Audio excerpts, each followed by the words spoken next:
There's an environmentalist named Lester Brown from the World Watch Institute, and he has written several books about the environment, and he says that we are actually in danger of food shortages. Now, we have less food reserves than we ever have, and then he says that if a country has a food shortage, this could lead to a failed state, and when you have failed states, you have more instability. But again, what does raising animals have to do with food shortages? Or does it have anything to do with food shortages?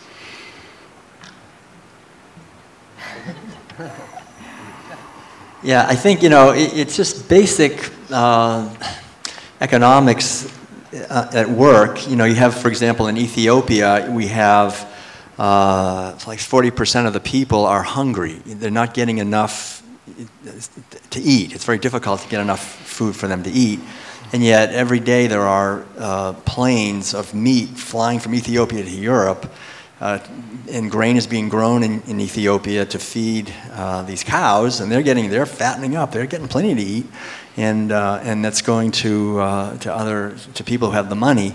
And this basic pattern is repeated throughout the planet. I mean, people are being forced off the land, and then by policies that are instituted by governments as well as by the IMF and the World Bank also are big players in this. And so we have these gigantic cities now that are growing where people have a hard time getting enough to eat.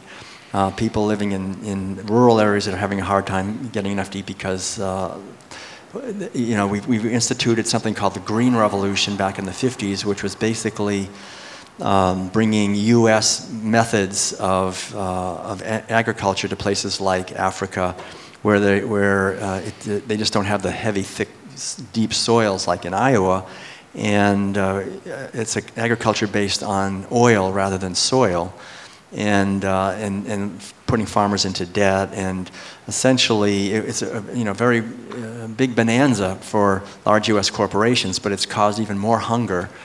And so there's so many countries in the world now where you have populations of people who are chronically hungry in Africa, in Asia, in South America, and this essentially is driven by animal agriculture because when people, and one of the things that really kind of bothers me too is that we have charities like the Heifer Project, for example, that think, and people give money to the Heifer Project and to other charities that are going to give a goat to a family or give a cow to a family. Of course, they don't talk about the fact that in Africa the people are lactose intolerant. What are they going to do with these cows? And have the meat, you know, and so very often this leads to even greater hunger because these animals need to eat, you know, and they don't want to lose the cow and the goat or whatever it is their wealth, and people, and they're eating food and using land that could be used to grow food for people. And so we should be using technologies. I was actually lived for a while at the farm in Tennessee back in the 1970s, and they went into Guatemala and El Salvador, especially Guatemala, and taught people how to make tofu, how to grow soy and make tofu. And they had enormous success with just empowering the local populations to feed themselves and without animal agriculture, which is always a losing game. And as soon as you start animal agriculture, you have a downward spiral of that society. You have more violence, you have more hunger, you have more stratification. And so when we can bring in and teach people how to thrive on plant-based diets, like they did really for thousands of years, and support them working cooperatively, then we have a chance to stop this kind of failed state phenomenon, which is happening a lot because of animal agriculture.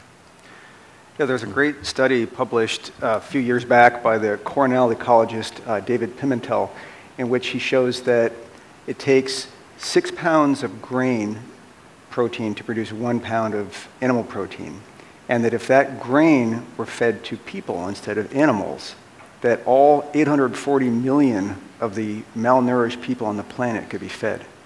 Now, it's logistically going to be difficult to do that, but again, that sort of provides some perspective on the problem.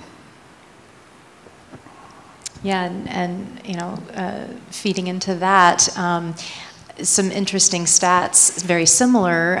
The amount of grain that's fed to U.S. livestock is sufficient to feed about 840 million people. Meanwhile, an estimated 854 million people around the world are malnourished. So all the grain that we are feeding the animals here in the U.S. could actually go to feed those malnourished people. Now, of course, there's logistical issues and distribution things with, with world hunger, so it's not so direct, but you get the idea that we are wasting all this grain that could be going directly to people. At present, the U.S. livestock population consumes 7 times as much grain as is consumed directly by the American population.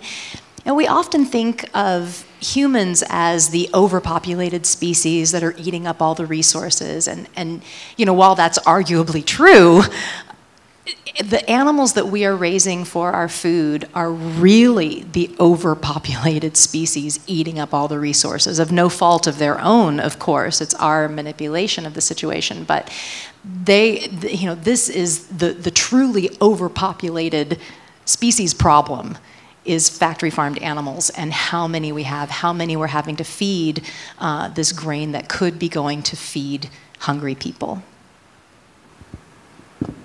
Maybe I'll just say one thing.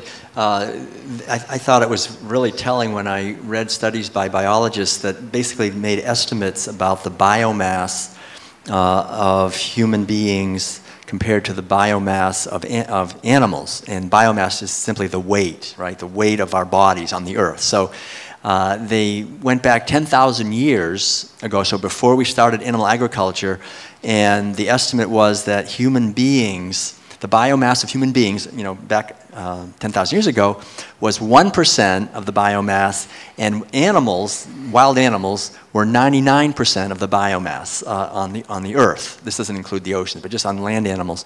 And that today, just 10,000 years later, which is just a snap of a finger in terms of the timeline on planet Earth, that today human beings and the animals that we own as property are now 98% of the biomass, and wild animals are 2%. In other words, wild animals have gone from being 99% celebrating their lives on this planet to being 2% of the biomass. Pardon me? Soon to yes, be 1%. right. I know. So I think we have to understand the consequences of this. That we have completely, in some ways, stolen everything, and we're not only causing them to go extinct, but we're actually, I think, as I say, as we sow, so shall we reap. If we're going to make all these other species go extinct, it could it could happen to us. So I think we have to see that it's time for us to have respect for the other species.